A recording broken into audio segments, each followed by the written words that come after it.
everybody, we're now going to go for a ride in our 1986 Chevy pickup. And of course, some of the good features about this car was it's from the 80s, personally my favorite genre.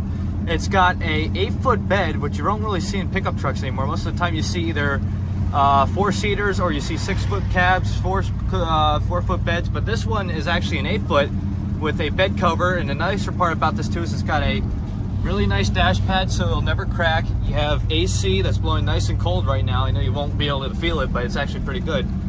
Good power steering, good power brakes.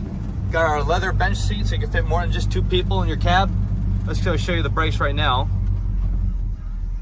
Our wheels stayed solid. Our idle is still good. We didn't stall out. We got our back slide window. Got our nice headliner up here. And as we're cruising down the road, we're looking at our little 2-inch Cal induction hood. You can see that everything's really working. Our gauge is all the way from our gas to our temperature. Yeah, pretty nice smooth driving truck here we got at Skyway Classics. But anyway, we're gonna get her turned around, put her on the lift, let you guys take a look at the underneath. We'll see you there.